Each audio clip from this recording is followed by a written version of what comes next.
എവിടെ പോയി? ഞാൻ മൂത്രം കളയാൻ പോയതാ. ഇതിനകത്ത് ഇനി എന്നത്ര ഞാൻ മീമട്ടി തേച്ച് കഴിയണത്? അപ്പരല്ലേ ഇത്തിരി വെള്ളം തിളപ്പിച്ച് വെച്ച് കഴിയാൻ മതി. കുഴപ്പമില്ല. എന്റെ ചതിയാണ് ഭക്ഷണമാക്കി വെച്ചിരിക്കും. മൂത്രം ഒഴിക്കാൻ പോലും സമ്മതിക്കത്തില്ലല്ലേടാ. നിങ്ങൾ ഇവിടെയൊക്കെ ഓടി കിടന്ന് ഒഴിക്കാൻ കുഴപ്പമൊന്നുമില്ല. ഇവിടെ ഒഴിക്കേ. രണ്ട് നെയ്യപ്പോ.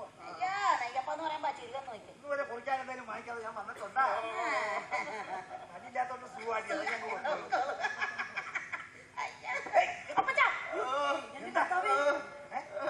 തീപോലെ കൊള്ളണം. ശരീരമൊക്കെ തമ്പിപ്പാരൊക്കെ കുത്തിത്തോണ്ടുന്ന പോലുള്ള വേദന അവക്കടെ.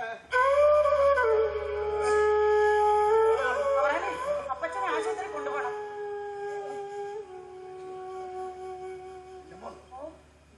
കാശുവല്ലോ ഉണ്ടായി. അയ്യോ, നിങ്ങളറിയാത്ത ഏത് കാശ എന്റെ കയ്യിലുള്ളത്? പിന്നെ തട്ടിപ്പടിക്കാൻ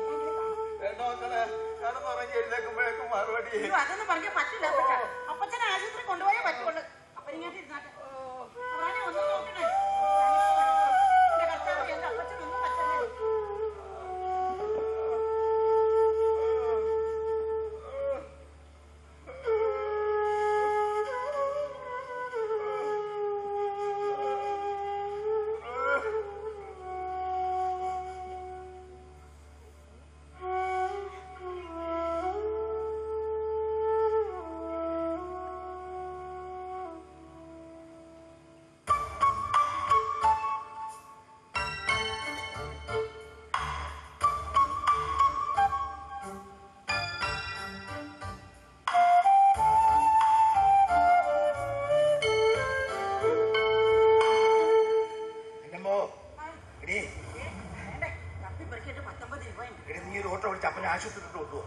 ഞാൻ ഇത് കൊടുത്ത് പെട്രോൾ എന്താന്ന് വെച്ചാൽ വാങ്ങിച്ചോണ്ട് വരാം. എനിക്ക് പണം എവിടെ തന്നെ ഉണ്ടാവും. അപ്പൊ എന്റെ ജീവനാ വലുത്. എന്നാലും നിങ്ങളിത് വിൽക്കാതെ കൊണ്ടുവന്നല്ലേ?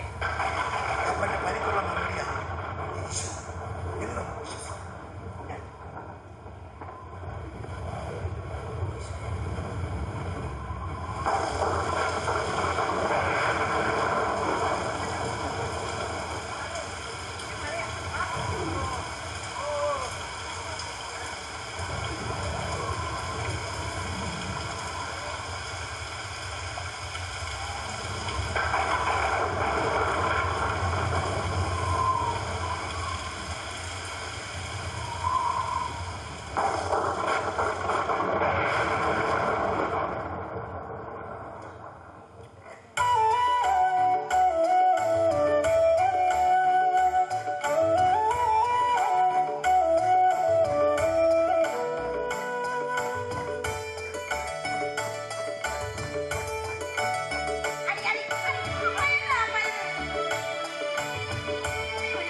കന്നം തിരുവോകങ്കാരമൊക്കെ കാണിക്കുമെങ്കിലും നിനക്കൊക്കെ എന്നോട് സ്നേഹമാ.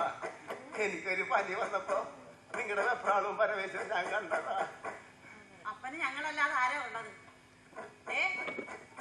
അപ്പന് നോക്കേണ്ട ചുമതല ഞങ്ങൾക്കുള്ളതല്ലേ? ഇങ്ങനെ ചാകാതെ കിടന്നതല്ലേ വല്ലപ്പോഴും ഒക്കെ ഒന്ന് വഴക്കിടാൻ പറ്റുള്ളൂ. നിങ്ങളപ്പനും അമ്മയ്ക്ക് ഇങ്ങനെ ഒരു മനസ്സുള്ളപ്പോ നിങ്ങൾ കഷ്ടപ്പെട്ട് വളർത്തിയ മകൻ എന്താടി അത് തിരിച്ചറിയാതെ പോയത്?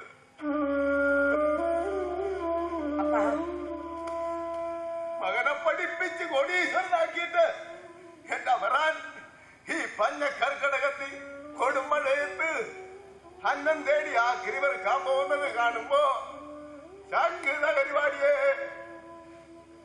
മക്കളെ പഠിപ്പിച്ച് വലുതാക്കി വിടേണ്ട കടമ അപ്പനമ്മമാരുടെ അല്ലേ അപ്പച്ച? പലിശരഹിത വായ്പ പോലെ ചിലതൊക്കെ തിരിച്ചു കിട്ടിയ ഭാഗ്യം. വിഴുപ്പ് പെരുക്കി അവസാനം ഒരു ദിവസം അവനവനെ തന്നെ പെരുക്കി ചാക്കിലിടേണ്ടി വരും. അന്നേ അവനവൻ തന്നെ ഒരു വേസ്റ്റായി മാറിയെന്ന് ഒരു ഞെട്ടലോടെ തിരിച്ചറിയത്തുള്ളത് കർത്താവ് കാണാതെ പോയ ജീവിതങ്ങളാണെന്ന്. ലോകത്തിലുള്ള എല്ലാവരും കിടന്നു വിളിക്കല്ലേ. അതിന്റെ ഇടയ്ക്ക് മുമ്പിലാ നമ്മുടെ സ്വരം തിരിച്ചറിയാൻ കഴിയാന്നമ്മോ. ആരമില്ല.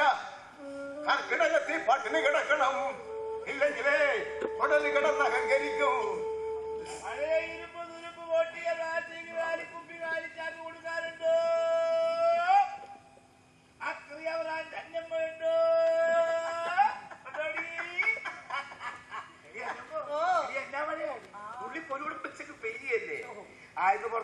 പോവാൻ പറ്റില്ല, പട്ടിണിയാകും. എവിടുന്ന് കഞ്ഞി വെച്ച് ഒരിച്ചിരി ചമ്മന്തി കൂടി അരച്ചങ്ങ് തരും. എന്താ പോരെ? പോരാന്ന് പറഞ്ഞാൽ എവിടെ ബിരിയാണി വെച്ച് തരും. ഇവിടെ ഇരിപ്പുണ്ടോ മോതന്നെ? അപ്പോ ഇന്ന് 2 കപ്പലണ്ടി മിഠായിയേ ഉള്ളേ, അത് വെച്ചൊന്ന് അഡ്ജസ്റ്റ് ചെയ്തതാണ്. അപ്പനിങ്ങനെ ലാളിച്ചു പട്ടണക്കാതടാ.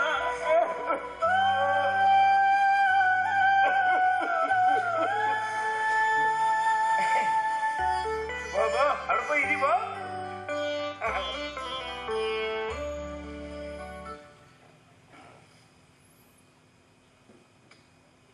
അന്നമ്മോ ഇത് വിറ്റിട്ട് പിന്നെ മേടിച്ചിട്ട് വന്നോ? എടി അപ്പന് മരുന്ന് വാങ്ങാൻ വേണ്ടിയല്ലേ ഇത് വിറ്റത്. 250 രൂപ ചോദിച്ചിട്ട് അവർ 200 രൂപയെ തന്നുള്ളൂ. 50 രൂപ ഞാൻ കെഞ്ചിട്ട് തന്നില്ല. ആ പെരുമഴയത്ത് ഞാൻ ഹംസാടെ ആക്രി ഗോഡൌണിൽ കയറി ഇരുന്നപ്പോഴേ ആ വേസ്റ്റുകളുടെ കൂട്ടത്തിൽ ഇത് കിടക്കുന്ന കണ്ടിട്ട് എനിക്ക് സഹിച്ചില്ലപ്പ. ഞാൻ ഇതിങ്ങനെ എടുത്തോണ്ട് പോകും. ഒരു 300 രൂപയോ അവര് കൊടുത്തു. അതാ ഞാൻ പറഞ്ഞു നമ്മള് പട്ടിണിയാകുമെന്ന്. അപ്പോ ഞാനിങ്ങനെ തൂത്തുടച്ചൊക്കെ വെക്കുക. എവിടെ വെക്കും? കൃഷ്ണനെ കൃഷ്ണനെയൊക്കെ തൂത്ത് തുടച്ച് വൃത്തിയാക്കുന്നുണ്ട്. ഈ പാവത്തുകൾക്ക് ഇരിക്കാൻ നല്ലൊരു ഇരിപ്പിടം ഉണ്ടോടാ. ക്രിസ്തു ജനിച്ചത് കാര്യത്തൊഴുത്തിലാണെങ്കിലേ കൃഷ്ണൻ ജനിച്ചത് കാരാഗ്രഹത്തിലാ. അവര് രണ്ടുപേരും കൂടി ഞങ്ങൾക്ക് അഡ്ജസ്റ്റ്മെന്റ് ആയിക്കോളും. നമ്മള് മനുഷ്യരല്ലേ ഈ കുഴപ്പമൊക്കെ ഉണ്ടാക്കി വെക്കുന്നത്. ഭയങ്കര കനമായിട്ട് ഇരുമ്പാന്ന ഹംസ പറഞ്ഞതേ. ഇരുമ്പായത് കൊണ്ട് ആൾക്കാർ വച്ചെടുത്തേക്കാൾ നല്ലത്.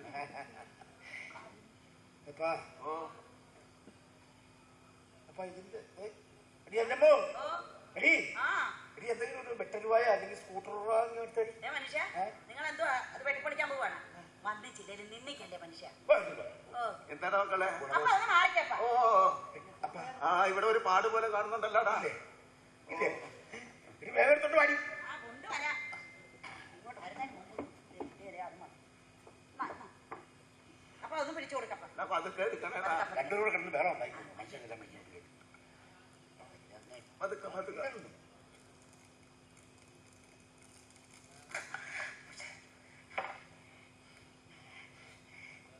അയ്യോ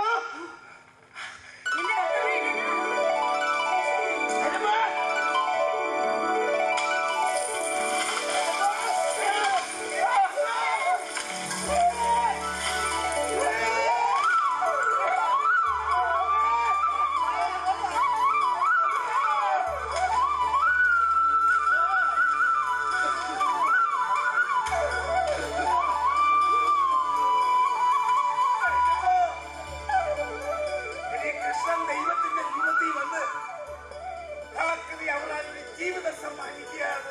നമ്മൾ വിളിക്കുന്ന ക്രിസ്തുവും ഈ കൃഷ്ണനും ഒന്ന് തന്നെയാ.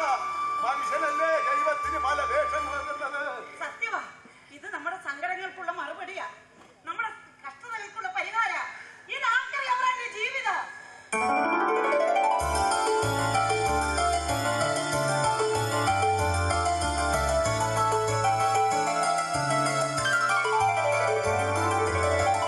ഒരു പിടിയവിലിന സൗഭാഗ്യ താരകം ജ്വലിച്ചുയർന്നു സ്നേഹനഭസി. ഒരു പിടിയവിലിന സൗഭാഗ്യ താരകം ജ്വലിച്ചുയർന്നു സ്നേഹനഭസി.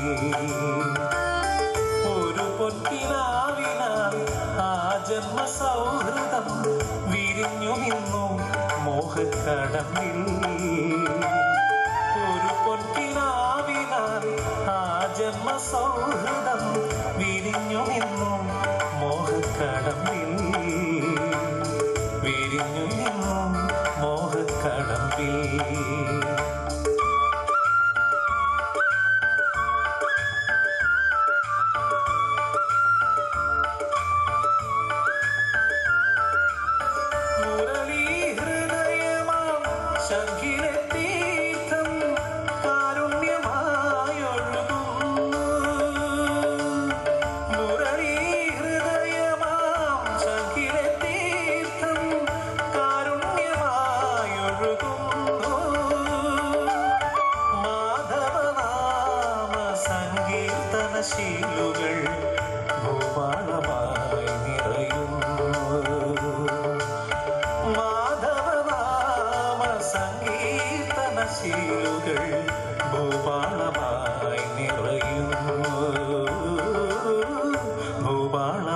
മായി നിറയുന്നു.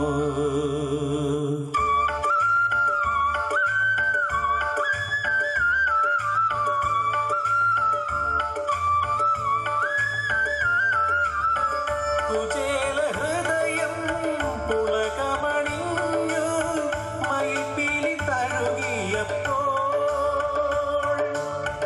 കുചേല ഹൃദയം പുളകമണിഞ്ഞു മയിൽപ്പീലി തഴുകിയപ്പോൾ. കുബേരഭവനമായി സ്വർണ്ണമണിഞ്ഞു മണിവർണ്ണം ചുംബിച്ചപ്പോൾ. കുബേരഭവനമായി സ്വർണ്ണമണിഞ്ഞു മണിവർണ്ണം ചുംബിച്ചപ്പോൾ. മണിവർണ്ണം ചുംബിച്ചപ്പോൾ.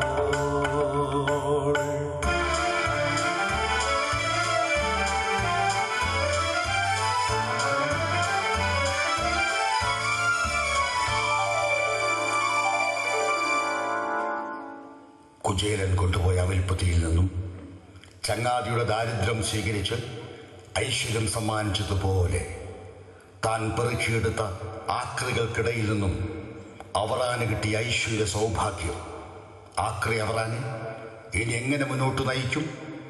ഒരു ചെറിയ ബ്രേക്കിന് ശേഷം ആക്രി അവറാൻ തുടരും.